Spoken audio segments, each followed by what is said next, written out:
गुरुभ्यो नमः। अथ मंत्रपाठः।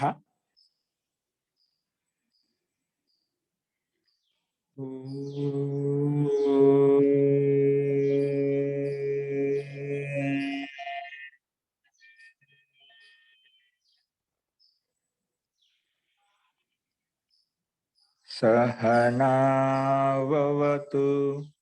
सहनौ भुनक्तु सह वीर्यं करवावहै तेजस्विनावधीतमस्तु मा विद्विषावहै। ओम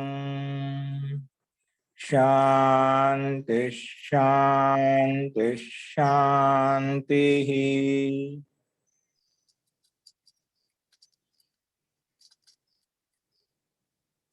सर्वेभ्यो नमः। अंदरिकी नमस्कारम अंडी।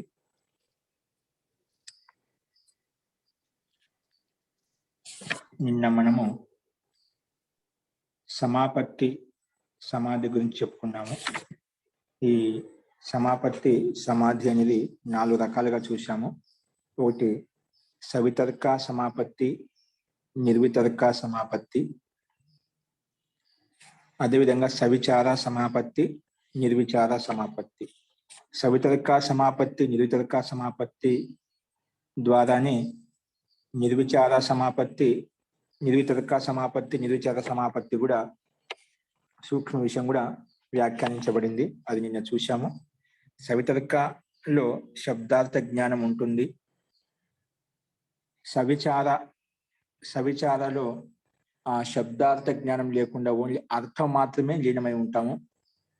అదేవిధంగా వీటి వ్యాఖ్యానం ద్వారా అంతకంటే సూక్ష్మ విషయము సవిచార సమాపత్తి.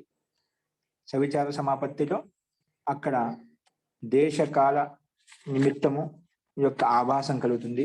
సవిచార సమాపత్తిలో దేశము కాలము నిమిత్తం. దేశం అంటే ఆ వస్తు యొక్క పదార్థం ఏదైతే మనకు ఆలంబనీభూతంగా ఉందో, సమాధిలో ఏదైతే విషయాన్ని చిత్తాన్ని ధారణ చేస్తున్నామో, ఏ విషయం మీదైతే, ఏ పదార్థం మీదైతే ఆ పదార్థం యొక్క వస్తు యొక్క సంపూర్ణ స్థానం అంటే ఎక్కడ ఏముందనేది కూడా మొత్తం సంపూర్ణ యొక్క స్థితి ఎలా ఉండేది మొత్తం అంటే వెనక ముందు పైన ఏ రకంగా ఉంది ఆ వస్తువు యొక్క స్థానం తెలుస్తుంది పూర్తిగా. తర్వాత కాలం అంటే అది ఆ వస్తువు యొక్క పూర్ణరూపే సాక్షాత్కారం, పూర్ణరూపే దాని యొక్క ప్రకాశం ఎప్పుడైతే అవుతుందో ఆ కాలము. తర్వాత నిమిత్తం, ఆ వస్తువు ఏదైతే ఉందో ఆ వస్తువు ఏ పదార్థంతో తయారు, దాని యొక్క మూల ఉపాదాన కారణం ఏంటి, మూల స్థితి ఏంటి, ఎక్కడి నుంచి ఉత్పన్నమైంది, నిమిత్త కారణం ఏంటి, ఆ నిమిత్త కారణం మనము ఇవన్నీ సాక్షాత్కారం అవుతాయి సవిచార సమాపత్తిలో. ఆ సవిచార సమాపత్తిలో ఈ 3 ఉంటాయి. దేశకాల నిమిత్తం ఉంటుంది. కానీ నిర్విచార అంతకంటే సూక్ష్మంగా లోపలికి దిగినప్పుడు నిర్విచార సమాపత్తిలో మాత్రము ఈ దేశకాల నిమిత్తం కూడా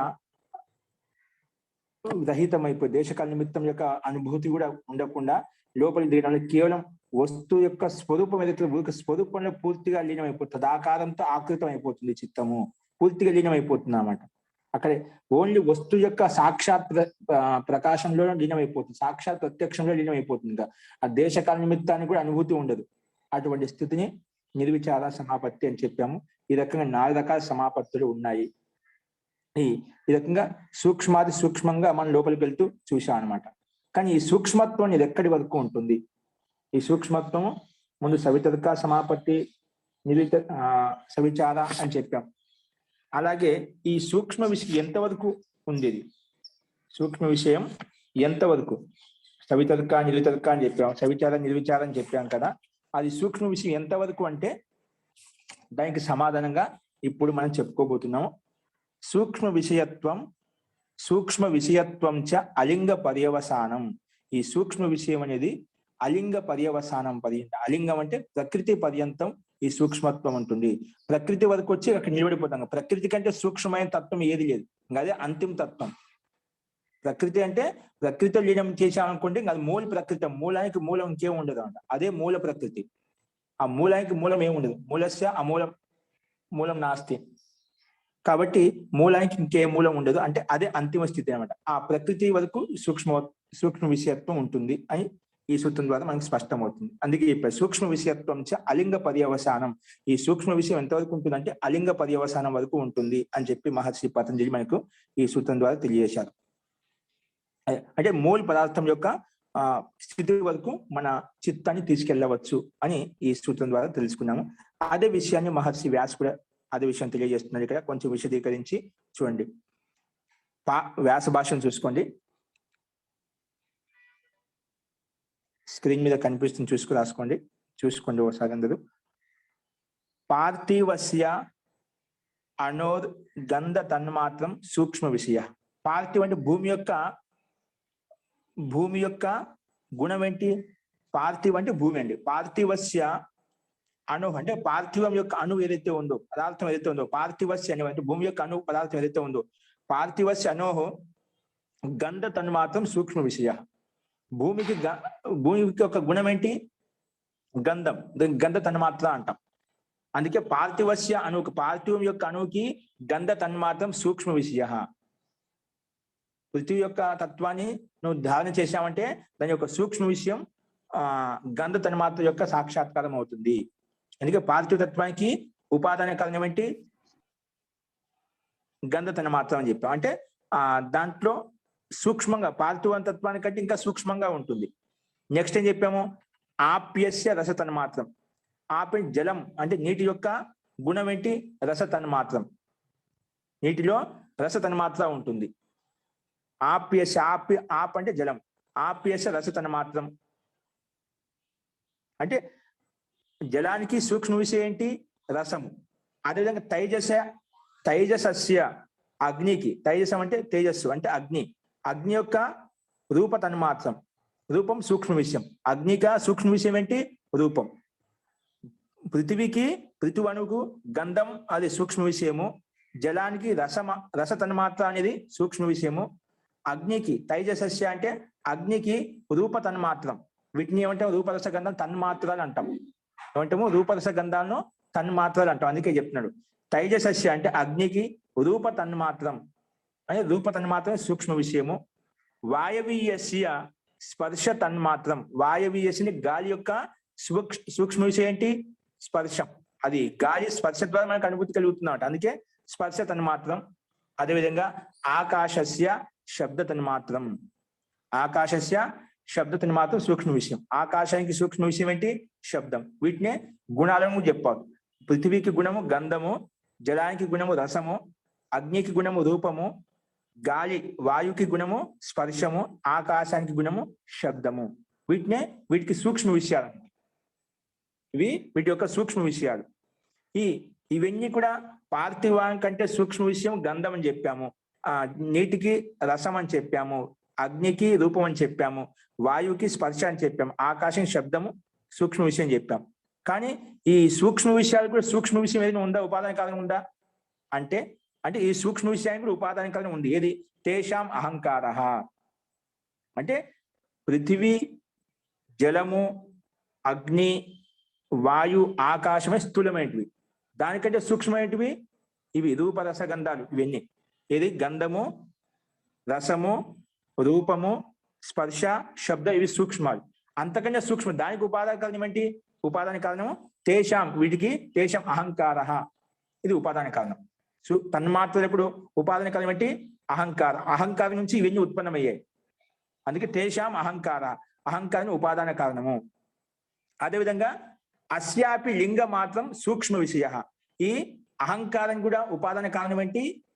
లింగం మాత్రం సూక్ష్మ. లింగం అంటే ఇక్కడ మహాతత్వం. ఏంటండి? లింగం అంటే ఏమిటి? మహాతత్వం అన్నమాట. ఈ అహంకారం కూడా సూక్ష్మ విషయం ఏంటి? అహంకారము. లింగం అంటే ఇక్కడ తాత్పర్యం అహంకారం అర్థం. అందుకే అస్యాపి అంటే అహంకారస్యాపి లింగం మాత్రం సూక్ష్మ విషయ. లింగం అంటే మహాతత్వము సూక్ష్మ విషయము. అంటే దానికంటే సూక్ష్మమైంది. ఏది? అహంకారం కంటే సూక్ష్మ విషయం అన్నమాట.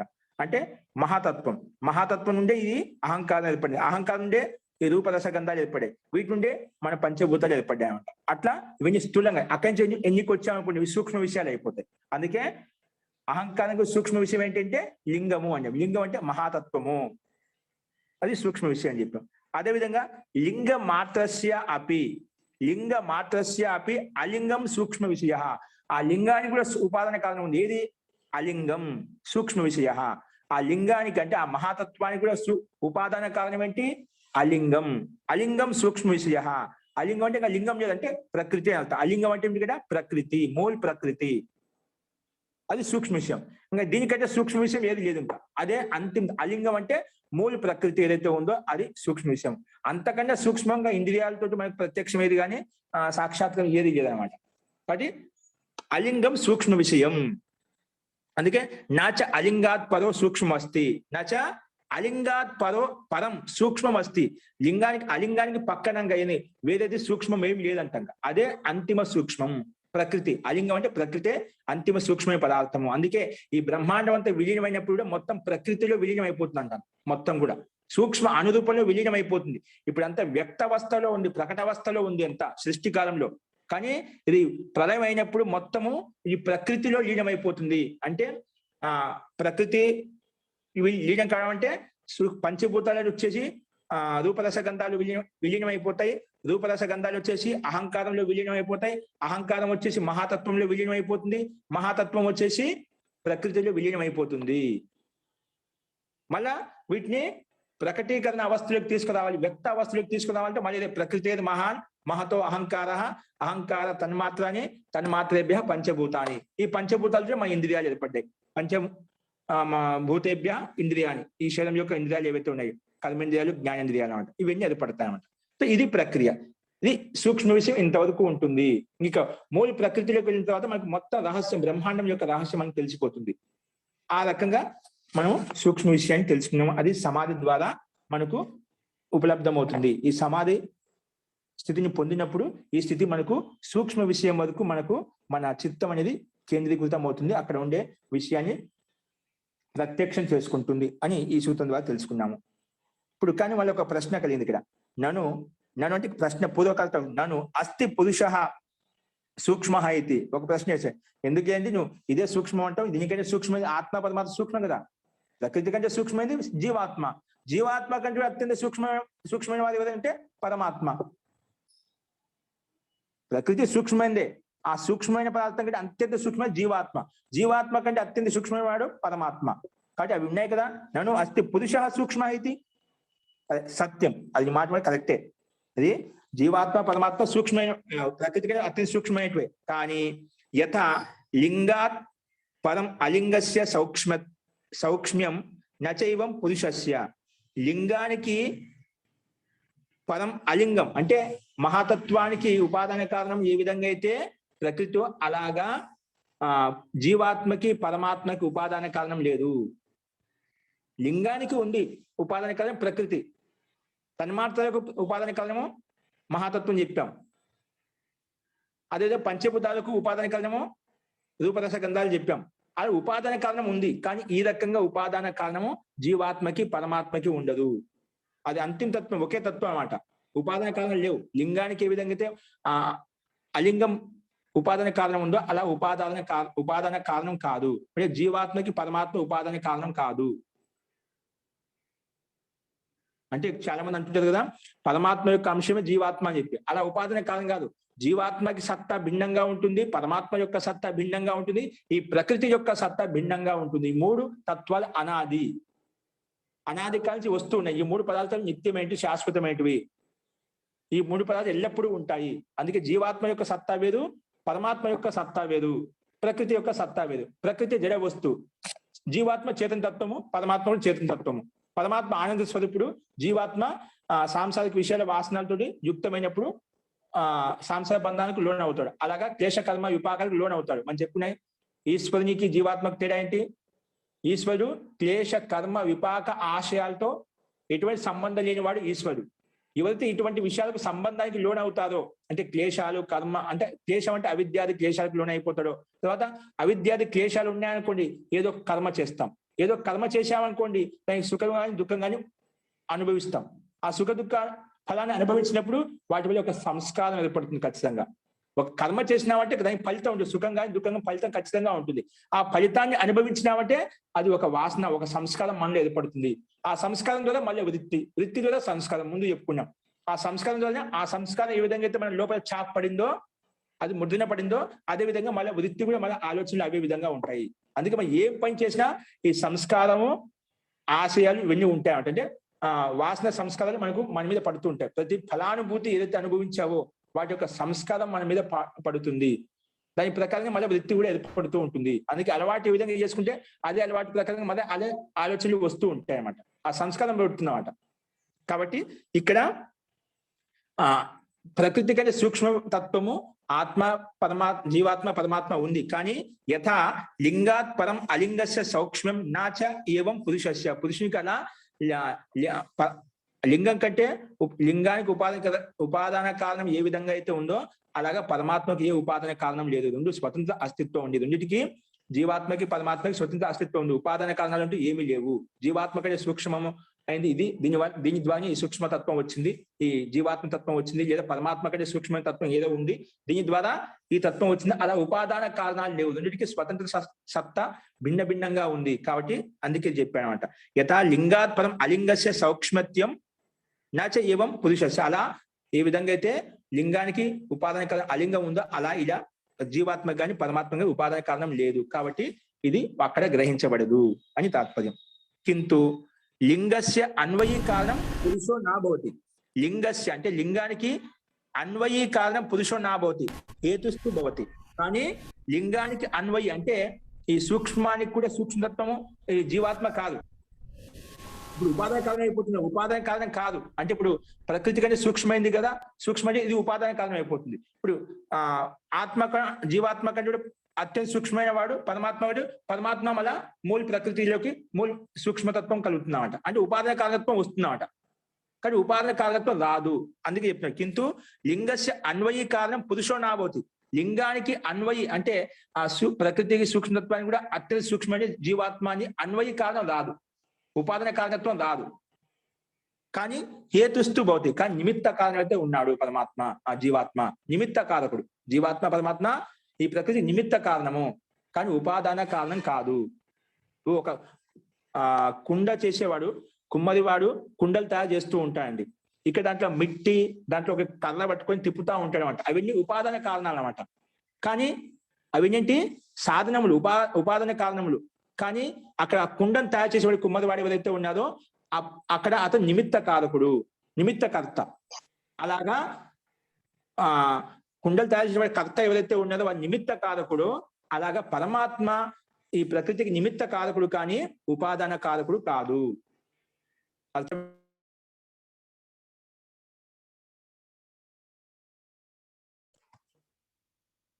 నిమిత్త కారణం అయితే అవుతుంది కానీ ఉపాదాన కారణం కాదు. అదే విషయం చెప్పారు. కింటు లింగస్య అన్వయి కారణం పురుషో నాభవతి. లింగానికి అన్వయి ఇప్పుడు మనం ఏ విధంగా అన్వయం చేసుకుంటూ వచ్చాము? భూతాలకు సూక్ష్మ విషయం ఏంటి? రూపరస గంధాలు. రూపరస గంధాలకు సూక్ష్మ విషయం ఏంటి? అహంకారము. అహంకారానికి సూక్ష్మ విషయం ఏంటి? మహాతత్వము. మహాతత్వానికి సూక్ష్మ విషయం ప్రకృతి, అలింగం అని చెప్పాం. అది అలింగానికి సూక్ష్మ విషయము పురుష అంటే జీవాత్మ కాదు, పరమాత్మ కాదు. అసలు లింగస్య అన్వయం చేసుకుంటే రాదనమాట. అన్వయి కారణం పురుషో నాభవతి, పురుషుడు కాడు. ఎందుకు? హేతుస్తు భవతి, కానీ నిమిత్త హేతు అనే కారణం, నిమిత్త కారకుడైతే అవుతాడు జీవాత్మ పరమాత్మ. కాబట్టి నిమిత్త కారకంగా ఉంటారు కానీ ఉపాదాన కారకంగా ఈ జీవాత్మ పరమాత్మ తీసుకోవడానికి సంభవం కాదు. అసలు ఎందుకు రెండింటికి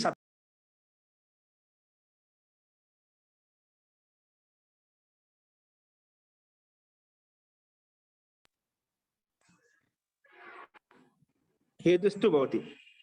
అతః ప్రధానే సౌక్ష్మ్యం నిరతిశయం వ్యాఖ్యాతం. అందుకే ప్రధానే సౌక్ష్మ్యం, ప్రధాన విషయం ఏదైతే ఉందో, ప్రధానం అంటే ప్రకృతి, ప్రధానే సౌక్ష్మ్యం నిరతిశయం వ్యాఖ్యాతం. అంటే ప్రకృతిలో సూక్ష్మ విషయం వ్యాఖ్యానించాం కానీ పరమాత్మకి జీవాత్మకి వ్యాఖ్యానించలేదు.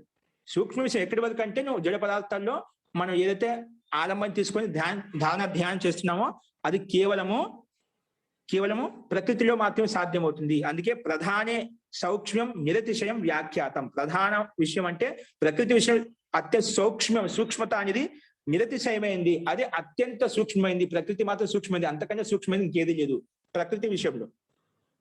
అది మనం చెప్పుకున్నాం. ప్రకృతి విషయంలో అదే అత్యంత సూక్ష్మమైంది కదా, దాని గురించి వ్యాఖ్యానం చేసుకున్నాం మనము. దాని గురించే ఇక్కడ వ్యాఖ్యానం చేసుకున్నాం. అందుకే అతః ప్రధానే సౌక్ష్మ్యం నిరతిశయం వ్యాఖ్యాతం. ప్రధాన విషయం ఏదైతే ఉందో, ప్రకృతి ఏదైతే ఉందో, ఇప్పుడు నిరతిశయం సర్వజ్ఞ బీజం ఏ విధంగా అయితే ఈశ్వరుడు చెప్పుకున్నామో, తత్ర నిరతిశయం సర్వజ్ఞ బీజం, ఆ పరమాత్మ యొక్క ఐశ్వర్యం అనేది అన్య ఐశ్వర్యానికి సమానం కానీ అంతకన్నా ఎక్కువ ఐశ్వర్యం ఏది. నిరతిశయం అత్యంత ఐశ్వర్యయుక్తమైనది, అంతకన్నా ఎక్కువ కానీ సమానం కానీ లేదు. అలాగే ప్రకృతి కూడా అత్యంత సూక్ష్మమైనది, అంతకంటే సూక్ష్మమైన తత్వం ఇంకేది లేదు. అదే లాస్ట్ తత్వం అన్నమాట. అదిగే ప్రధాన సౌక్ష్మం, ప్రధాన ప్రకృతి విషయంలో అత్యంత సౌక్ష్మమేది నిరతిశయం, అదే అత్యంత నిరతిశయమైంది, ఇంకా అంతకన్నా సూక్ష్మతత్వం ఏది లేదు. అదే వ్యాఖ్యానించాము. ప్రధాన సౌక్ష్మం నిరతిశయం వ్యాఖ్యాతం, అది వ్యాఖ్యానించబడింది ఇక్కడ. కాబట్టి సూక్ష్మ విషయం ఎంతవరకు వెళ్తుందంటే ఆ విషయం, ఆ పదార్థం యొక్క, వస్తువు యొక్క అంటే ప్రకృతి పర్యంతం వెళ్తుంది. ఆ ప్రకృతి ఎక్కడి నుంచి తయారైంది, ఆ మొత్తం లింగం ఏంటి, దాని కాలం ఏంటి, దాని నిమిత్తం ఏంటి, మొత్తం మనకు నిర్విచార సమాపత్తిలో ఇవన్నీ కలుగుతాయి.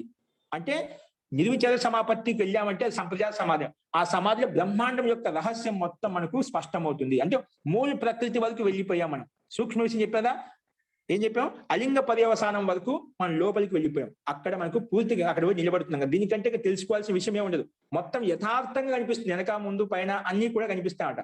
ఈ బ్రహ్మాండం దీని పైన ఏముంది, కింద ఉంది, ఆ సందేహం ఉండదు. ఇప్పుడు చాలా మందికి సందేహం ఉంది, ఇది కనిపించేది లోకమా, దీని పైన కానీ కింద ఏమైనా ఉందా, అది స్పష్టంగా యథార్థంగా నీకు కనిపిస్తుంది. అంటే దానికి వ్యవహితంగా ఉండేది, దూరంగా ఉండేది, దగ్గరగా ఉండేది, మొత్తం చుట్టూ నాలుగు వైపులా మొత్తం ప్రత్యక్షంగా ప్రకాశింపజేస్తుంది ఆ స్థితిలో, ఇక్కడ నిర్విచార సమాపత్తిలో.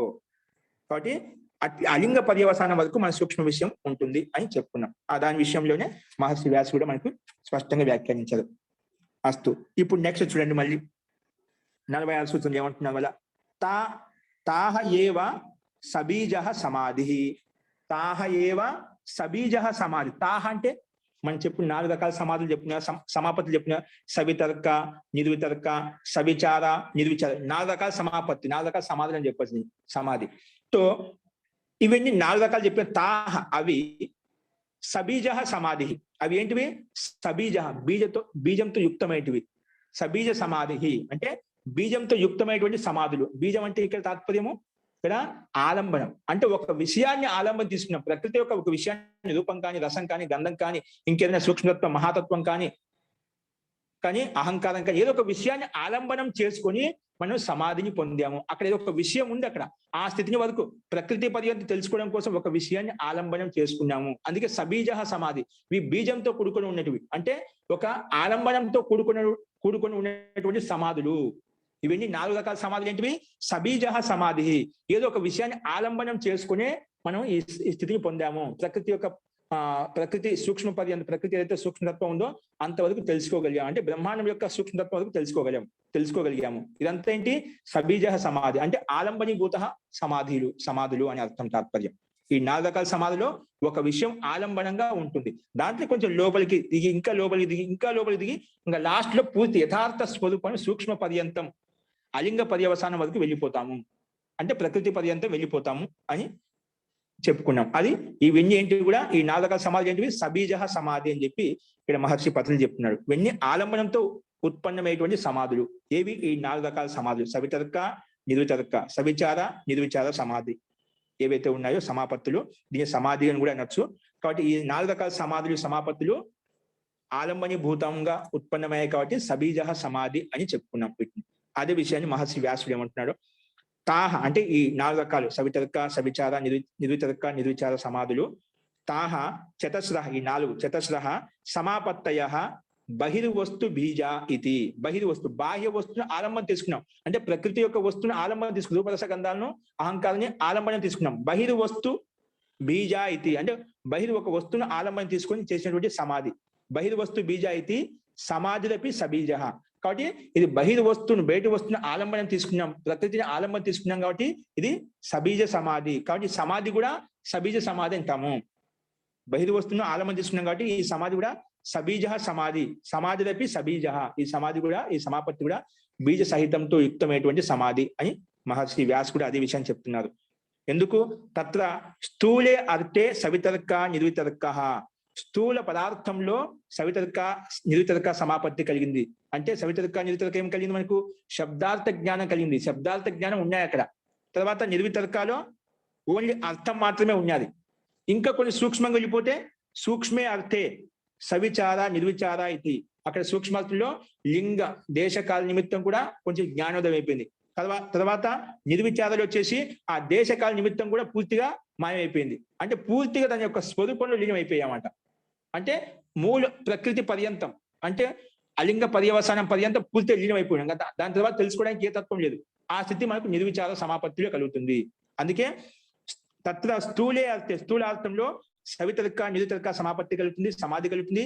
సూక్ష్మే అర్థే, సూక్ష్మ విషయంలో సూక్ష్మే అర్థే సవిచార నిర్విచార ఇది చతుర్థ ఉపసంఖ్యాత సమాధి ఇది. ఈ రకంగా 4 రకాలుగా చతుర్థ ఉపసంఖ్యాత 4 రకాలుగా ఈ సమాధిని మనం ఉల్లేఖించాము, వ్యాఖ్యానించాము. ఈ రకంగా ఉంటుంది. స్థూల పదార్థంలో సవితర్క నిర్వితర్క ఉంటుంది. సూక్ష్మ పదార్థంలో సవిచార నిర్విచార సమాపత్తి కలుగుతుంది. ఈ నిర్విచార సమాపత్తిలోకి వచ్చామంటే అలింగ పర్యవసానం వరకు మనకు సూక్ష్మత్వ విషయంలో అక్కడ పోయి నిలబడతాం. అంటే అక్కడే మూల సూక్ష్మ విషయం అంతవరకు వచ్చి నిలబడిపోతుంది. అంటే యథార్థ ప్రకాశం మనకు కలుగుతుంది ఈ స్థితిలో, ఈ సమాధిలో. కాబట్టి ఇది 4 రకాలుగా మనం వ్యాఖ్యానించాం. కానీ ఈ 4 రకాలు అంత స్థితికి వెళ్ళినా కూడా ఇవి సబీజ సమాధులు. అక్కడ ఒక బీజం ఆలంబనం ఉంది కాబట్టి సబీజ సమాధి అని చెప్పి పతంజలి మహర్షి వ్యాస్ కూడా ఇదే విషయాన్ని చెప్తున్నారు మనకు. నెక్స్ట్ చూడండి 47వ సూత్రం. ఇదేమంటుంది? ఇప్పుడు నిర్విచార సమాపత్తి కలిగింది. నిర్విచారాలు ఏమొచ్చాం? అలింగ పర్యవసానం వరకు మన స్థితి వెళ్ళిపోయిందన్నమాట. వెళ్ళిపోతే ఏమైపోయింది? దాని లాభం ఏంటి మనకు? నిర్విచార వైశారథ్యే ఆధ్యాత్మ ప్రసాద. అప్పుడు ఆ స్థితికి వెళ్తే ఏం కలిగింది మనకు? ఏదో కలగాలి కదా. అంత స్థితికి తీసుకెళ్ళాం నీ మనసుని, నీ చిత్తాన్ని. లాస్ట్ ప్రకృతి అలింగ పర్యవసానం వరకు మనం తీసుకెళ్తే ఒకటి అనుభూతి కలగాలి కదా. ఏం కలిగిందంట? నిర్విచార వైశారథ్యే ఆధ్యాత్మ ప్రసాద. ఆధ్యాత్మ ప్రసాదం కలిగిందంట. అంటే అత్యంత ఆనందానుభూతి కలిగిందంట. బ్రహ్మాండం యొక్క రహస్యం మనం తెలిసిపోతే అంత అత్యంత ఆనందం కలుగుతుంది, మంచి వైరాగ్యం ఉత్పన్నమవుతుంది అన్నమాట. నిర్విచార వైశారథ్యే ఆధ్యాత్మ ప్రసాద. ఆధ్యాత్మ ప్రసాదము మనకు కలిగింది. ఎప్పుడు? నిర్విచార వైశారథ్య. వైశారథ్య అంటే నైపుణ్యత, ప్రావీణ్యత పొందినప్పుడు అండి. ఎప్పుడు?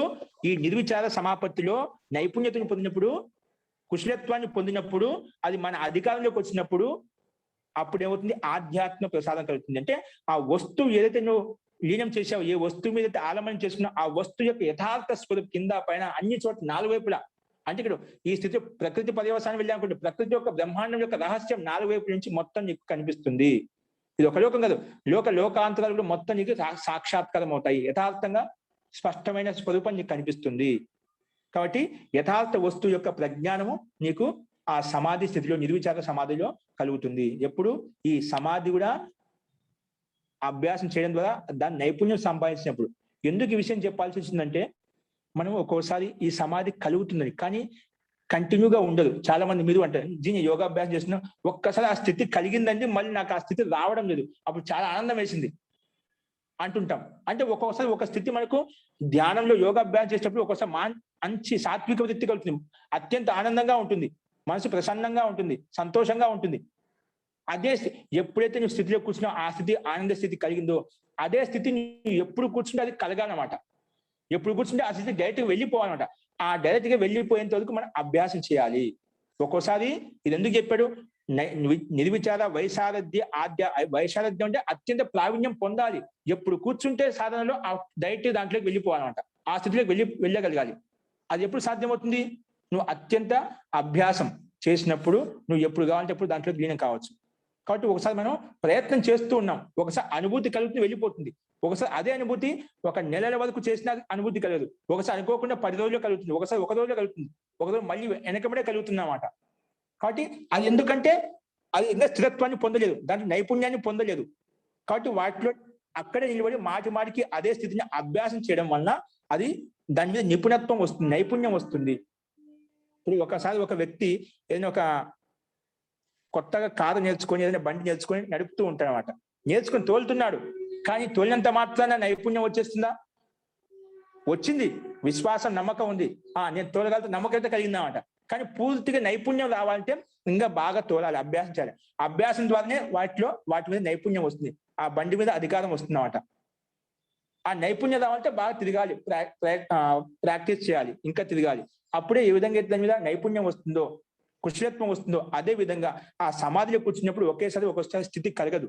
వస్తుంది, కూర్చున్నాం, ఆ స్థితిలో కూర్చున్నాం, కానీ అదే స్థితి కంటిన్యూ కావడం లేదు, మళ్ళీ వెళ్ళిపోతుంది. వస్తుంది, నిలబడుతుంది, వెళ్ళిపోతుంది, వస్తుంది, నిలబడుతుంది, వెళ్ళిపోతుంది. కానీ అదే స్థితిని కంటిన్యూగా కొనసాగించాలి అంటే మనం దాంట్లో నిపుణత్వాన్ని పొందాలి. అందుకే అలాంటి నిపుణత్వం పొందినప్పుడు ఈ ప్రసాదం కలుగుతుందన్నమాట. నిర్విచార వైశారద్య అత్యంత నిపుణత ప్రావీణ్యం పొందినప్పుడే ఆధ్యాత్మ ప్రసాదం కలుగుతుంది.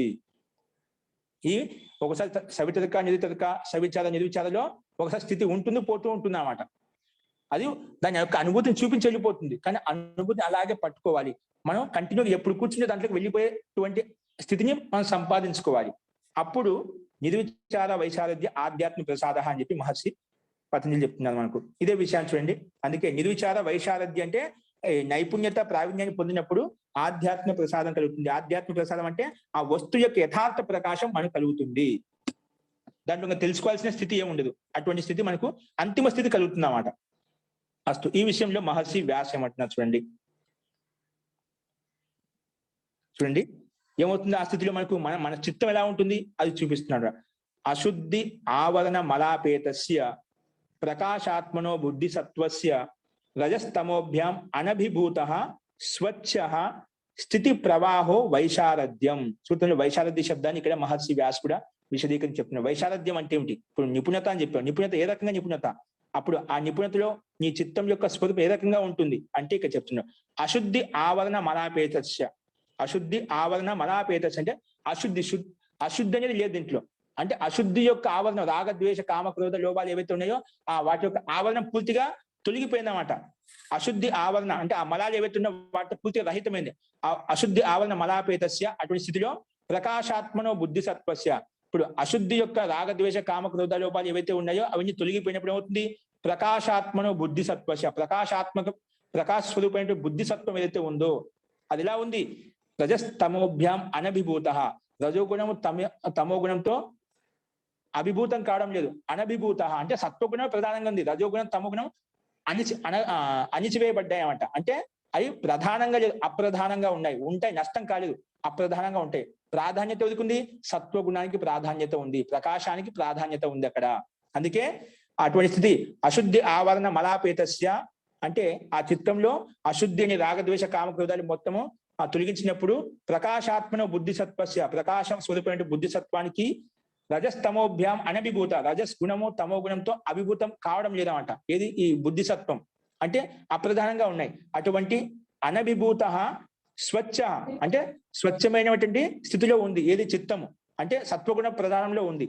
స్వచ్ఛ స్థితి ప్రవాహో వైశాల్యం అంటే స్వచ్ఛమైనటువంటి స్థితి ప్రవాహం అంటే కంటిన్యూటీ ఉందన్నమాట. ఇప్పుడు ధ్యాన స్థితిలో కూర్చున్నప్పుడు తైల బిందు వలె మనము ప్రయాసం చేయాలి. తైల బిందు అంటే నూనె పోసినప్పుడు ఏ విధంగా అయితే కంటిన్యూగా ఎలా ధార పడుతుందో అటువంటి ధార ప్రవాహం, అటువంటి ప్రవాహం చిత్తానికి ప్రవాహం కంటిన్యూటీగా ఉంటుందంట.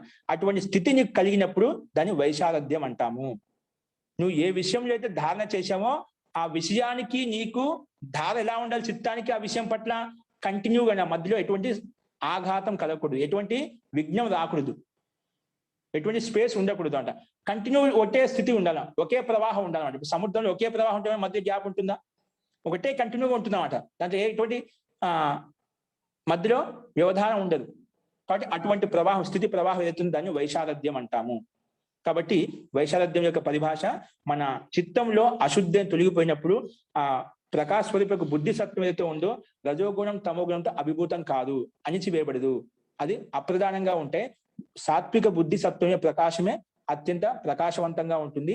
అటువంటి స్థితిలో నీకు ఎప్పుడైతే కలుగుతుందో అటువంటి స్థితి ఎల్లప్పుడు నిరంతరంగా ఉంటుందో దాన్ని వైశారద్యం అని చెప్పాం. అటువంటి స్థితి ప్రవాహో వైశారద్యం అని చెప్పుకున్నాము. అస్తు. యదా ఎప్పుడైతే నిర్విచారస్య సమాధే నిర్విచార సమాధిక వైశారద్యం ఇదం జాయతే. ఈ నిర్విచార సమాధికి ఇటువంటి స్థితి ఇదం జాయతే ఎప్పుడైతే ఉత్పన్నమవుతుందో, ఎప్పుడైతే నిర్విచార సమాధికి సమాధికి వైశారద్యం ఈ విశారత చెప్పి నైపుణ్యత కుశలత ఇదం జాయతే ఎప్పుడైతే ఉత్పన్నమవుతుందో తదా అప్పుడు యోగినః భవతి ఆధ్యాత్మో ప్రసాద. అప్పుడు యోగికో ఏమవుతుంది? ఆధ్యాత్మ ప్రసాదం భవతి, ఆధ్యాత్మ ప్రసాదం కలుగుతుందంట. అంటే భూతార్థ విషయం అంటే భూతం యొక్క అంటే ఆధ్యాత్మ ప్రసాదం అంటే చెప్పాం కదా. భూతార్థ విషయ ఏ వస్తువైతే ఉందో ఏ పదార్థం అవుతుందో ఆ భూతార్థ విషయం మనకు ప్రత్యక్షం అవుతుంది, అంటే యథార్థంగా తెలుస్తుంది. అది ఎలా తెలుస్తుందంట? క్రమ అననిరోధి అంటే ఏదో క్రమపూర్వకంగా అది మనకు స్పష్టం కాదు, ఆ క్రమ అననురోధి క్రమం ఉండదంట, డైరెక్ట్ గా మొత్తం ఒకేసారి ప్రకాశం అవుతుందంట. దీని తర్వాత ఇది, దీని తర్వాత ఇది, అంటే క్రమబద్ధంగా మనకు స్పష్టం కావడం లేదు. పూర్తిగా క్రమ అననురోధి, ఆ వస్తువు యొక్క స్పర్శ అనేది పూర్తిగా ఒకేసారి మనకు ప్రత్యక్షం అవుతుంది, 4 వైపుల నుంచి ప్రత్యక్షం అవుతుంది. ఇప్పుడు మామూలుగా అయితే మనం ముందు భాగం చూస్తే వెనుక భాగం మనం అనుమానంతో తెలుసుకుంటాం, తర్వాత దానికి పార్శ్వ భాగం కూడా అనుమానం తెలుసుకుంటాం. అంటే క్రమం, దీని తర్వాత ఇది, దీని తర్వాత క్రమంగా తెలుసుకుంటాం అంటే అనుమానం ద్వారా. అట్లా క్రమస్థితి ఉండదంట.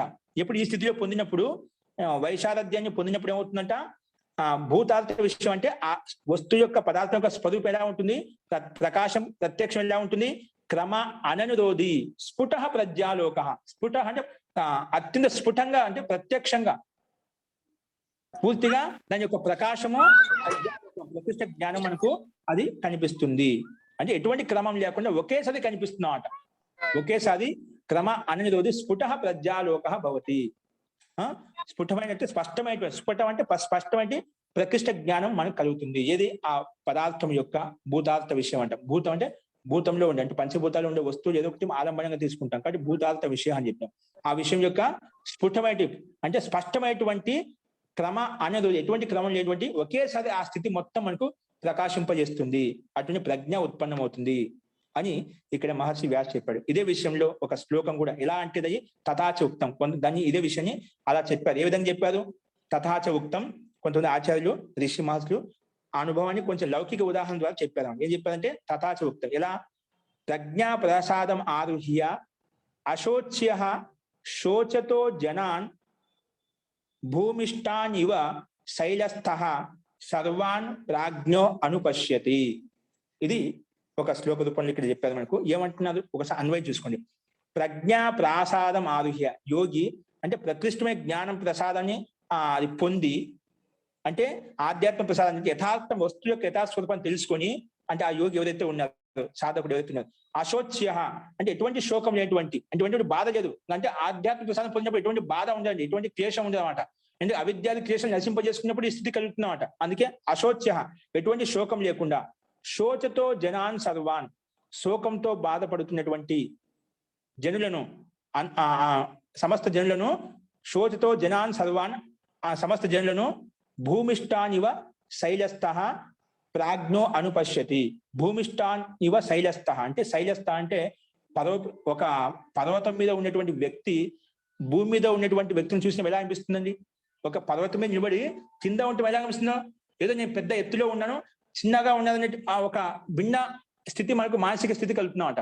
ఒక పైన కొండ మీద నిలబడి ఒక వ్యక్తి భూమి మీద ఉన్న వ్యక్తిని చూసి ఏ రకంగా చూస్తూ ఉంటాడో, అదే విధంగా ఎటువంటి శోకం లేనటువంటి యోగి అటువంటి ఉచ్చ స్థితిలోకి పొంది శోకంతో బాధపడుతున్నటువంటి వ్యక్తులను ఈ యోగి చూస్తాడనమాట. అంటే సంసారంలో శోకంతో బాధపడుతున్న వ్యక్తులను ఆ రకంగా చూస్తాడనమాట. ఆయన ఎందుకు ఎటువంటి శోకరహితమైన స్థితిని పొందే కదా, అటువంటి స్థితిలో ఉండి ఈ శోకంతో బాధపడుతున్న వ్యక్తులను చూస్తూ ఉన్నానమాట. ఏం చూస్తున్నా మనసులో ఆయన కోరికలుగుతున్నాయి. ఓ ఎంత శోకంతో బాధపడుతున్నాను, శోకరహితమైన స్థితి నాకు ఎలా ఉంది చూడండి, ఎంత ఆనందాన్ని పొందుతున్నాను. నేను కూడా వీళ్ళకు ఈ శోకంతో బాధపడుతున్నటువంటి అజ్ఞానం తొలగించి జ్ఞానం వైపు తీసుకెళ్ళాలి, నా లెక్క ఆనందాన్ని ఇవ్వాలి అని చెప్పి మనసులో కోరుకుంటాడు అన్నమాట. ఎందుకంటే వాళ్ళు ఆ స్థితిలో ఉన్నారు కాబట్టి అలా చూస్తున్నామాట. ఇప్పుడు ఒక ఎత్తులో ఉండే వ్యక్తి, బాగా హైఫైలో ఉన్న వ్యక్తి కింది వైపు చూస్తే ఎలా ఉంటుంది? ఇప్పుడు బాగా డబ్బు ఉన్న వ్యక్తి సామాన్య వ్యక్తులు చూస్తే ఎలా చూస్తామండి? వాళ్ళు ఎంతో బాధతో ఉండాలని చెప్పి చూస్తామా లేదా? అలాగే ఒక యోగి కూడా ఎటువంటి శోకము దుఃఖం లేని స్థితిలో ఉండి, అంటే ఆనంద స్థితిలో ఉండి ఈ శోకంతో దుఃఖంతో బాధపడుతున్న వ్యక్తిని ఆ రకంగా చూస్తాడు. ఏ విధంగా అయితే ఉచ్చ స్థితిలో ఉన్నటువంటి లౌకిక మనిషే సామాన్య మనసును చూస్తూ ఉంటారో, దాన్ని ఇక్కడ ఉపమా ఏ రకంగా ఇస్తాడు, పర్వతం మీద ఉన్న మనసులు కింద ఉన్న మనసులు ఏ విధంగా చూస్తామో అలాగే ఈ యోగి కూడా శోకంతో, ఎటువంటి శోకం లేనటువంటి యోగి కూడా శోకంతో బాధపడుతున్నటువంటి యోగులను చూస్తున్నాడు. అంటే ఏం చూస్తున్నాడు అక్కడ మనసులో, నేను కూడా ఇలాంటి ఆనంద స్థితిని పొందాను కదా, అటువంటి స్థితి కూడా బాధపడుతున్న వాళ్ళకి కూడా ఇవ్వాలని చెప్పి మనసులో సాత్విక విచారాలు వస్తూ ఉంటాయి. అందుకే ఈ సంసారంలో అజ్ఞానం అర్థం ఎక్కువగా ఉందని చెప్పి శ్రీకృష్ణుడు ఏమంటాడు, యదా యదా హి ధర్మస్య గ్లానిర్భవతి తదా ఆత్మానం సృజామ్యహం. ఆయనకి ఎందుకంటే నా సుఖం ప్రధానం కాదు, సమస్త ప్రాణుల యొక్క, సమస్త జీవాత్మల యొక్క సుఖం కూడా నా సుఖం అని చెప్పి భావిస్తున్నాను. కాబట్టి నేను అటువంటి స్థితిలో మళ్ళీ జన్మ తీసుకుని, నాకు ముక్తి అవసరం లేదు, నేను మళ్ళీ జన్మ తీసుకుని ఈ అధర్మాన్ని నశింపజేస్తాను, ధర్మానికి స్థాపన చేస్తాను అని చెప్పి చెప్తున్నాను అనమాట. ఆ సింధు అటువంటి యోగి ప్రతి ఒక్కరూ ఈ రకంగా, అందుకే సంసారంలో పురుషులు వస్తున్నా అంటే పరమాత్మ రావడం లేదండి, మనలో ఉండే సంస్కారాలే మన సంసారం తీసుకొచ్చి మనం ఏదో విధంగా రక్షిస్తున్నాయి. ఎప్పుడైతే అధర్మం అన్యాయం ఎక్కువైనప్పుడు ఏదో ఒక రకంగా మహాపురుషులు వచ్చేసి అంటే ఈ రకంగా దాన్ని ఏదో విధంగా ఆ ధర్మానికి స్థాపన చేసుకుంటూ న్యాయ మార్గంలో తీసుకెళ్తున్నాడు, విద్యా మార్గంలో తీసుకెళ్తున్నాడు, అంటే ప్రకాశ మార్గంలో తీసుకెళ్తున్నాడు. అంటే మనమే ఈ ముక్తాత్మలే అంతకనే ఉత్కృష్టమైనటువంటి సాధకులు ఏదైతే ఉన్నారో, జీవాత్మలు ఏదైతే ఉన్నారో వాళ్ళ ఇష్ట ప్రకారంగా వీళ్ళే వస్తూ ఉంటారు అన్నమాట. దీనికి అవతారం తీసుకోవాల్సిన అవసరం లేదు. పరమాత్మ యొక్క అవతారం కాదు, అవతారం ఎవరు కాదు ఇదంతా. కాబట్టి వీళ్ళు మన సమస్త జీవరాశులు శోకంతో దుఃఖంతో బాధపడుతుంటే ఆ బాధ చూడలేక నేను కూడా వీళ్ళని అజ్ఞాన అంధకాన్ని తొలగించి వీళ్ళు జ్ఞానం వైపు తీసుకెళ్తాను, జ్ఞాన మార్గం వైపు తీసుకెళ్లాలని చెప్పి ఆ స్వేచ్ఛతోటి వీళ్ళు ఇక్కడ రక్షించడం కోసం, వీళ్ళను జ్ఞాన మార్గం తీసుకోవడం కోసం వీళ్ళు మళ్ళీ పుడుతూ ఉంటారు అనమాట. కాబట్టి దీంతో మనకు అవతారం, భగవంతుడు అవతారం ఎత్తాడు, భగవంతుడు అవతారం ఎత్తాల్సిన అవసరం లేదు. అంటే వీళ్ళ ముక్త పురుషులు వీళ్ళ జ్ఞానం ప్రసాదించుకుంటారు. నేను కూడా 10 మందికి చెప్పాలి. నా లెక్కనే ఏ విధంగా అయితే ఈ స్థితిని పొంది ఆధ్యాత్మిక ప్రసాదాన్ని పొంది యోగి బాధపడిన యోగం చూస్తున్నాడో అటువంటి స్థితి కలుగుతున్నాడు. నేను కూడా వీళ్ళకు అదే ఆనందాన్ని ఇవ్వాలి. అందుకే యోగి ఎప్పుడు ఖాళీగా ఉండడండి, ఖచ్చితంగా ఏదో ఒకటి అందరికీ పంచుతూ ఉంటాడు అనమాట. వాళ్ళ యొక్క జీవన చర్య చూడగానే 10 మందికి ఆటోమేటిక్గా మారిపోతూ ఉంటుంది అనమాట. అంత ఉత్కృష్ట స్థితి, అంత ప్రకాశ స్థితి అతని యోగిలో కలుగుతుంది అన్నమాట. కాబట్టి అటువంటి స్థితి మనకు కలుగుతుంది ఎప్పుడు? ఈ నిర్విచార వైశారథ్య ఆధ్యాత్మ ప్రసాదం కలుగుతుంది. కాబట్టి మనం కూడా ఈ జ్ఞానం మనకు ఉందంటే ఆటోమేటిక్ గా 10 మందికి పంచుతాం, మన దగ్గర పెట్టుకోం. ఎవరైనా కూడా మన దగ్గర కొంచెం ఉపలబ్ధి ఉందని ఖచ్చితంగా ఆటోమేటిక్ గా ఇస్తామండి. ఎవరు అపవాదంగా వదిలేసేయండి. ఎవరి దగ్గర ధనం ఉన్నా, ఐశ్వర్యం ఉన్నా, విద్య ఉన్నా అది తన కోసం కాదు, 10 మంది కోసమే ఉంటుంది అన్నమాట. అది ఆటోమేటిక్ 10 మందికి పంచుతూ ఉంటాం అన్నమాట. అది మనం చెప్పాల్సిన అవసరం లేదు, ఆటోమేటిక్ గా అందరికి ఇస్తూ ఉంటాం మనం. అపవాదం వదిలిపెట్టేసేయండి. కాబట్టి ఇటువంటి ఉత్తమ స్థితి కలిగినటువంటి యోగి ఎందుకని కూడా అండి ఖచ్చితంగా అనుకుంటా. యోగి మహారాజ్ అందుకే శ్రీకృష్ణ భగవానుడు ఏమంటాడు, నేను కూడా అలా తీసుకొని ఈ అధర్మం ఎక్కువైనప్పుడు నేను ఈ ధర్మానికి స్థాపన చేస్తా అని చెప్పి చెప్తాడు అనమాట. అట్లా చాలా మంది ఉన్నారన్నమాట. వీళ్ళంతా మహాపురుషులంతా, ఋషి మహర్షులంతా కూడా ఈ రకంగా ఏదో ఒక రకంగా మనకు వచ్చేసి మన మార్గదర్శనం చూపిస్తూ వచ్చారు. కాబట్టి కాలాంతరంలో మనకి కలియుగ ప్రభావం వల్ల మనకి ఇప్పుడు ఈ కాలంలో అటువంటి ఋషి మహర్షులు విద్వాంసులు ఎవరు లేరు. ఉన్నారు కాబట్టి వాటిని మనం గుర్తించడం చాలా కష్టం అయిపోయింది. ఎందుకంటే మనం ఆ స్థితిలో లేము. అటువంటి ఉత్తమైన యోగులను మనం గ్రహించాలి, చూడాలన్నా మనలో కూడా కనీసం అంటే ఆ యోగ్యత కలిగి ఉండాలి. ఆ యోగ్యత ఉంటే ఆ యోగ్యత కలిగిన వ్యక్తిని మనం గుర్తించవచ్చు. మన మధ్యలో ఉంటారు కానీ మనం గుర్తించలేం. ఎందుకు? మనకు ఆ స్థితి లేదు. మన మధ్యలో ఉంటే మనం కనుక్కోలేకుండా పోతుంటాం అన్నమాట. అందుకే వ్యక్తి యొక్క విలువ మనకు ఇక్కడ ఉన్నప్పుడు తెలియదు, వ్యక్తి దూరంగా ఉన్నప్పుడు తెలుస్తూ ఉంటుంది అన్నమాట. కాబట్టి మొత్తానికి ఈ స్థితి మనకు ఆధ్యాత్మిక ప్రసాదం కలుగుతుంది ఎప్పుడు? నిర్విచార వైశారథ్య అంటే, వైశారథ్యం అంటే నిపుణత, ప్రావీణ్యత, నిర్విచార సమాధి మీద కలిగినప్పుడు మనకు ఆధ్యాత్మిక ప్రసాదం కలుగుతుంది. అంటే వస్తువు యొక్క యథార్థ స్వరూపం మనకు ప్రత్యక్షం అవుతుంది అని చెప్పుకున్నాం. అది ఒక లౌకిక ఉదాహరణ ప్రకారం కూడా ఏ విధంగా అయితే పర్వతం మీద ఉన్న మనిషి భూమి మీద ఉన్న మనిషిని ఏ విధంగా చూస్తూ ఉంటాడో, అదేవిధంగా ఆ యోగి కూడా ఆ శోకం రహితమైనటువంటి యోగి శోకంతో బాధపడుతున్నటువంటి, దుఃఖంతో బాధపడిన యోగులను కూడా చూస్తాడు. చూసి ఈ రకంగా అనుకుంటే నేను కూడా వీళ్ళకు నాలాంటి సుఖాన్ని వీళ్ళకు కూడా అందచేయాలని చెప్పి మనసులో సంకల్పం తీసుకుని వారికి అజ్ఞాన అంధకాన్ని చేయడం కోసం ప్రయత్నం చేస్తూ ఉంటారు. అస్తు. ఇప్పుడు ఇదే క్రమంలో చూడు, ఇటువంటి స్థితి కలిగినప్పుడు ఇంకేం వస్తుంది, ఇంకేం ఫలం వస్తుందంటే అది చెప్తున్నాడు. ఈ స్థితి కలిగిందామంట అంటే నిర్విచార వైశాల నిపుణత మనం సంపాదించామంట, సంపాదించి అక్కడ నిలబడినప్పుడు ఈ స్థితి మనకు కలుగుతున్నామంట. కలిగిన తర్వాత అంతిమ ఫలం ఏంటి? ఇంకా దీనికి వల్ల అంతిమ ఫలం ఏమొస్తుందంటే రితంబర తత్ర ప్రజ్ఞ. 48 సూత్రం చూడండి. రితంబర తత్ర ప్రజ్ఞ అంటే రితంబర ప్రజ్ఞ కలుగుతుందంట. తత్ర అంటే ఆ నిర్విచార వైశారథ్యం ఉత్పన్నమైనప్పుడు, అంటే దాంట్లో పూర్తిగా నైపుణ్యం సంపాదించినప్పుడు ఏమొస్తుందట? రితంబర ప్రజ్ఞ అంటే రిత్ జ్ఞానం అంటే సత్యాన్ని ధారణ చేసేటువంటి స్థితి కలుగుతుందన్నమాట. దాంట్లో లేశ మాత్రం కూడా అసత్యానికి తావు ఉండదు అనమాట. రిత్ అంటే సత్యం, సత్యంతో కూడుకునేటువంటి ధారణ నీకు ఉంటుంది ఎప్పుడు. ఇంకా అటువంటి ప్రకృష్టమైన జ్ఞానం మనకు కలుగుతుంది ఎప్పుడు?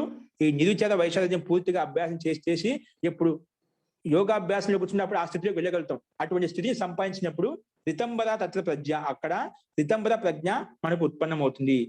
అటువంటి బుద్ధి ఉత్పన్నమవుతుంది. రితంబర అనే బుద్ధి ఉత్పన్నమవుతుంది. అంటే సత్యాన్నే ధరించేటువంటి బుద్ధి. అక్కడ లేశ మాత్రం ఎప్పుడు సత్యాన్ని గ్రహిస్తున్నాడ. ఏ విధంగా పరమాత్మ ఎప్పుడు సత్యాన్ని గ్రహిస్తాడో, ఆత్మ సత్యాసత్యం ఏ విధంగా తెలుసుకుంటుందో అదే సత్యమే. దాంట్లో లేశ మాత్రం అసత్యానికి తావుండనమాట. సత్యాన్ని గ్రహించేటువంటి బుద్ధి మనకు ఉత్పన్నం అవుతుంది. అందుకే అది ఉత్కృష్టమైన బుద్ధి అనమాట. ఇంకా దాని తర్వాత బుద్ధికి ఇంకా ఉత్కృష్టత ఉండదు. అందుకే ఆ స్థితి కలిగినప్పుడు ఏమవుతుంది? తత్ర ప్రజ్ఞ, రితంబర ప్రజ్ఞ బుద్ధి ఉత్పన్నమవుతుంది అని చెప్పి మహర్షి పతంజలి చెప్పాడు. ఇదే విషయంలో మహర్షి వ్యాస ఏమంటున్నారు చూడండి. తస్మిన్ సమాహిత చిత్తస్య యా ప్రజ్ఞ జాయతే, ఏదైతే ప్రజ్ఞ ఉత్పన్నమవుతుంది అంటే తస్మిన్ సమాహిత చిత్త, తస్మిన్ అంటే ఇది నిర్విచార సమాపత్తి మీద. నిర్విచార సమాపత్తిలో మనం మనసుని కేంద్రీకరించినప్పుడు సమాహిత చిత్తస్య అంటే ఆ స్థితిలో దాంట్లో ధారణ చేసినప్పుడు సమాహిత చిత్తాన్ని ఆ నిర్విచార సమాపత్తి స్థితికి తీసుకొచ్చినప్పుడు యా ప్రజ్ఞ జాయతే, ఏదైతే ప్రజ్ఞ అంటే ప్రతిష్ట జ్ఞానం ఉత్పన్నమవుతుందో తస్య రితంబర ఇది సంజ్ఞా భవతి, దానికి రితంబర అని పేరు పెట్టారు. నిర్విచార సమాపత్తిలో ఏదైతే స్థితి కలుగుతుందో, ఉత్కృష్టమైన స్థితి కలుగుతుందో, అప్పుడు ఏదైతే ప్రజ్ఞ ప్రతిష్ట జ్ఞానం ఉత్పన్నమవుతుందో దానికి రితంబర ప్రజ్ఞ అని ఒక పేరు నామకరణం ఇచ్చేసారు అనమాట. దాన్ని రితంబర, రిత్ అంటే సత్యాన్ని గ్రహించేటువంటి స్థితి బుద్ధి, దాంట్లో అసత్యానికి ఎక్కడ వికల్ప స్థితి కూడా ఉంటుంది అనమాట. దాన్ని రితంబర ప్రజ్ఞ, తస్య రితంబర ఇది సంజ్ఞా భవతి, దానికి రితంబర అని ఒక నామకరణం సంజ్ఞ అని పేరు పెట్టారు. ఎందుకు? అన్వార్తా చ స ఎందుకు పెట్టింది? ఇది అర్థానుకూలంగా ఉంది రితంబర. ఎందుకంటే రితంబర, రిత్ అంటే సత్యముని ధరించేటువంటి స్థితి, రిత్ అంటే సత్యం. కానీ అన్వార్తా చ స అది ఏంటి? రితంబర ప్రజ్ఞ అనేది అర్థానుకూలంగా, అన్వార్త అంటే అర్థానుకూలంగా ఉంది కాబట్టి ఈ పేరు పెట్టామన్నమాట. ఎందుకు? రిత్ అంటే సత్యము, సత్యాన్ని ధరించేటువంటి స్థితిని కాబట్టి రితంబర ప్రజ్ఞ అని చెప్పామంట. అందుకే ఇది అర్థానుకూలంగా ఉంది. స అంటే రితంబర ప్రజ్ఞ, స రితంబర ప్రజ్ఞ. అన్వార్త అంటే అర్థానుకూలంగా ఉంది. స అంటే తత్పరం రితంబర అని అర్థం చేసుకోవాలి. సాక విశేషణం ఇది, రితంబర ప్రజ్ఞకి విశేషణం. స రితంబర ప్రజ్ఞ అన్వార్త ఇంకా అర్థానికి అనుకూలంగా ఉంది. సత్యమేవ బిభర్తి, ఎందుకంటే సత్యాన్నే గ్రహిస్తున్నామట. సత్యమేవ బిభర్తి, సత్యాన్నే ధారణ చేస్తుంది, సత్యాన్ని గ్రహిస్తుంది కాబట్టి సత్యమే బిభర్తి అని చెప్పామన్నమాట. ఎందుకు? ఈ రితంబర ప్రజ్ఞకి అర్థానుకూలంగా ఉంది కాబట్టి, సత్యాన్ని గ్రహిస్తుంది కాబట్టి ఈ స్థితి, ఈ పేరు పెట్టాం. నచ తత్ర విపర్యాస జ్ఞాన గంధోపి అస్తి, విపర్యాస మిథ్యా జ్ఞానం యొక్క గంధం కూడా లేదు, లేశ మాత్రం కూడా అక్కడ విపర్యాసం అంటే విపరీత జ్ఞానం యొక్క గంధం కూడా లేదు. నచ తత్ర విపర్యాస జ్ఞాన గంధోపి అస్తి ఇది. విపర్యాసం అంటే విపరీత జ్ఞానం యొక్క గంధం కూడా, అంటే లేశమాత ఆ గంధం కూడా రావడం లేదన్నమాట. అంత నిర్మలమైనటువంటి స్పష్టమైనటువంటి ప్రజ్ఞావలోకం మనకు అక్కడ కలుగుతుంది. ఎందుకంటే సత్య స్థితి, ఈ స్థితి కలిగిందంటే ఇంకా అక్కడ లేశ మాత్రం కూడా తావు ఉండమాట ఎటువంటి అజ్ఞాన అంధకారానికి, విపరీత జ్ఞానికి, మిథ్యా జ్ఞానికి తావు ఉండదు. అందుకే విపర్యాస జ్ఞానం గంధోపి అస్తి అంటే లేదు అని అర్థం. నాచ తత్ర విపర్యాస జ్ఞాన గంధోపి అస్తి, జ్ఞాన గంధం కూడా అక్కడ లేదు, విపరీత జ్ఞానం యొక్క గంధం కూడా లేదు అని అంటున్నారు. అదేవిధంగా ఇక్కడ ఒక శ్లోక మాధ్యమం చెప్పారు. తథాచుక్త, అదేవిధంగా ఋషి మహర్షి ఇంకో రూపంలో లౌకిక ఉదాహరణ ఇచ్చి చెప్పాడు. ఏం చెప్పాడు? ఆగమేణ అనుమానేన ధ్యాన అభ్యాస రసేన చ, ఆగమం ద్వారా అంటే శబ్ద ప్రమాణం ద్వారా, అనుమానేన అనుమానం ప్రమాణం ద్వారా, ధ్యానం ద్వారా ధ్యాన అభ్యాస, ధ్యానం ద్వారా ఇంకా అభ్యాసం ద్వారా, అభ్యాస రసేన చ. ధ్యానం అభ్యాసం అంటే ఒక రకంగా చెప్పాలంటే ధారణ ధ్యాన సమాధి అంటాం కదా, మననము నిధిధ్యాసనము ధారణము ఇవి చేస్తాం కదా. మనం నిధిధ్యాసం చేయాలి, ఒక విషయం తెలుసుకున్న తర్వాత మననం చేయాలి, నిధిధ్యాసం చేయాలి, ధారణ చేయాలి, ఆ విధంగా అభ్యాసం చేయాలి. అంటే శబ్ద ప్రమాణం ద్వారా, అనుమాన ప్రమాణం ద్వారా, తర్వాత ధ్యానం ద్వారా, అభ్యాసం ద్వారా ఈ విధంగా మన జ్ఞానం ఉత్పన్నం అవుతుంది. ఏదో రసం ఉత్పన్నం అంటే అక్కడ ఆ స్థితి యొక్క యథార్థ స్థితి కలుస్తుందో. ధ్యాన అభ్యాస రసేనచ్చ త్రిధా ప్రకల్పయన్ ప్రజ్ఞాం, త్రిధా అంటే మూడు రకాలుగా ప్రజ్ఞాం ప్రకల్పయన్ ప్రతిష్ట జ్ఞాన్ని ఉత్పన్నం చేస్తూ ఉత్తమం యోగం లభతే, ఉత్తమ యోగాన్ని పొందుతాడు. యోగి ఎవరైతే ఆ సాధన చేస్తున్నారో, ఏ రకంగా సాధన? అభ్యాసం ద్వారా. అంటే ఇక్కడ ఆగమం అంటే శబ్ద ప్రమాణం అండి. శబ్దం అంటే వేదము, వేదానుకూల గ్రంథాలు, అంటే ఆధ్యాత్మిక గ్రంథాలు. ఇప్పుడు మన దర్శనాలు కావచ్చు, ఉపనిషత్తులు కావచ్చు, అంటే ఆధ్యాత్మిక ప్రసాదాన్ని ఇచ్చేటువంటి, ముక్తిని ఇచ్చేటువంటి, ఆనందాన్ని ఇచ్చేటువంటి గ్రంథాలు చదవాలి. వేదము, వేదానుకూల గ్రంథాలు, ఇది ఆగమం అంటాం. అనుమానం అంటే ఇప్పుడు ఏవైతే చదువుకున్నా ఆ శబ్ద ప్రమాణం ద్వారా మనకు ఒక జ్ఞానం ఉత్పన్నం అవుతుంది. అంటే లేనిది కూడా మనం ఈ శబ్ద ప్రమాణం ఆర్డర్ చేసుకుని అనుమానం ద్వారా కూడా తెలుసుకుంటాం, ఈ వస్తువు ఇలా ఉంటుందని చెప్పి. కాబట్టి అనుమానం ద్వారా అంటే మననం ద్వారా, నిధిధ్యాసం ద్వారా ఈ రకంగా మనం తెలుసుకుని ఆ వస్తువు యొక్క పదార్థం యొక్క యథార్థతను తెలుసుకొని అభ్యాసం చేయడం ద్వారా త్రిధా ప్రజ్ఞాం ప్రకల్పన, మూడు రకాల ప్రజ్ఞను ఉత్పన్నం చేస్తూ, ప్రజ్ఞాం ప్రకల్పన అంటే ఉత్పన్నం చేస్తూ లభతే యోగం ఉత్తమం అన్వయం చేసుకుంటే ఉత్తమం యోగం లభతే, ఉత్తమైన యోగాన్ని పొందగలుగుతాడు ఎవరు? ఆ యోగి, ఆ సాధకుడు ఎవరైతే చేస్తున్నారో. ఎక్కడ? ఆగమం ద్వారా, శబ్ద ప్రమాణం ద్వారా, అనుమాన ప్రమాణం ద్వారా, అభ్యాసం ద్వారా, ధ్యానం ద్వారా, అంటే యోగము, యోగానుకూలమైనటువంటి గ్రంథాలు, ఇంకా గురువు సాన్నిధ్యంలో ఉండటము, ఇటువంటి ప్రక్రియల ద్వారా, క్రియాకలాపాల ద్వారా అనమాట మొత్తానికి. ఇక్కడ అలా చేయడం ఏమవుతుంది? ఉత్కృష్టమైన ఇటువంటి ప్రజ్ఞ కలుగుతుందన్నమాట. అటువంటి ప్రజ్ఞ కలిగినప్పుడు ఉత్తమ యోగం పొందగలుగుతాడు అని చెప్పి ఇక్కడ మనం చెప్పుకున్నాం. ఓకేనా? సో ఈ రకంగా మనము ఈ నిర్విచార వైశారథ్యం నైపుణ్యత సంపాదించినప్పుడు ఆధ్యాత్మ ప్రసాదం కలుగుతుంది. ఈ ఆధ్యాత్మ ప్రసాదంని ఇంకా మనం అత్యంత నైపుణ్య స్థితికి తీసుకెళ్ళినప్పుడు ఏమవుతుంది? రితంబర తత్వ ప్రజ్ఞ, ప్రకృష్టమైనటువంటి రిక్త జ్ఞానం కలిగేటువంటి దాన్ని చేసేటువంటి మనకు ప్రజ్ఞ కలుగుతుంది అని చెప్పి మనం మహర్షి వ్యాస్ కూడా ఒక శ్లోక మాధ్యమం చెప్పాడు. ఆగమం ద్వారా, అనుమానం ద్వారా, ధ్యానం ద్వారా, అభ్యాసం ద్వారా, వాటి యొక్క జ్ఞానోత్పన్నమైతే రసం ఏదైతే ఆనందం అవుతుందో దాని ద్వారా మనం ప్రజ్ఞా ప్రకల్ప 3 రకాలైన ప్రజ్ఞ ఉత్పన్నం చేస్తూ ఉత్తమ యోగాన్ని పొందవచ్చు. ఉత్తమం యోగం లభతే, ఉత్తమైన యోగాన్ని ఆ సాధకుడు పొందగలుగుతాడు అని చెప్పి ఇక్కడ మనం తెలుసుకున్నాము. అస్తు ఈ రకంగా 48వ సూత్రం కూడా చూసామండి. ఇక్కడ ఈ రితంబర ప్రజ్ఞను మనం పొందాలంటే ఏం చేయాలంటే, ముఖ్యంగా ఇక్కడ ఆగమం, అనుమానం మనకి ఏ రకంగా అయితే స్పష్టంగా ఇచ్చారు ఇక్కడ. అంటే ఈ రితంబర బుద్ధిని పొందాలి అంటే కొన్ని ముఖ్యంగా వేదాధ్యాయం చేయాలి. వేదము, వేదానుకుల గ్రంథాలు, రామాయణ, మహాభారతం ఇవన్నీ చదవడం వల్ల మనకు అలాంటి స్థితిని పొందాలి చెప్పి మనకు ఆ సంస్కారం ఏర్పడుతుంది. ఆ సంస్కారం ద్వారా దాన్ని పొందడం కోసం ప్రయత్నం చేస్తాం.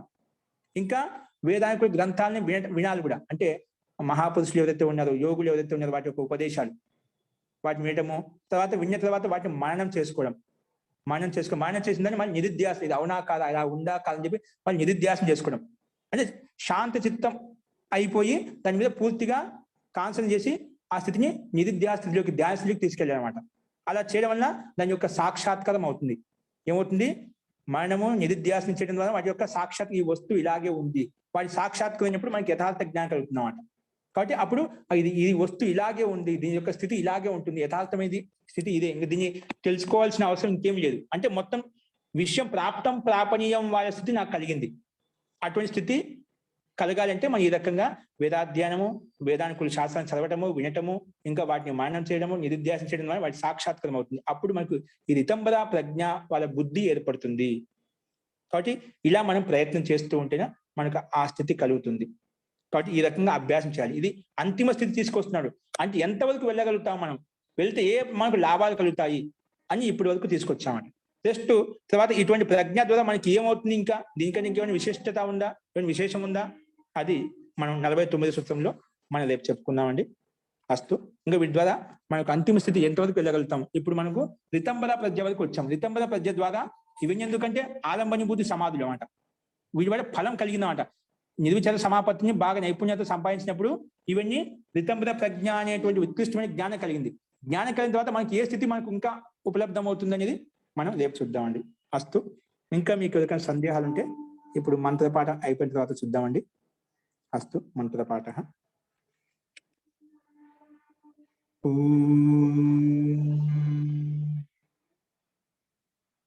సర్వే భవంతు సుఖినః, సర్వే సంతు నిరామయాః, సర్వే భద్రాణి పశ్యంతు, మా కశ్చిద్ దుఃఖ భాగ్ భవేత్. ఓం శాంతి శాంతి శాంతి. సర్వేభ్యో నమః. అందరికీ నమస్కారం అండి.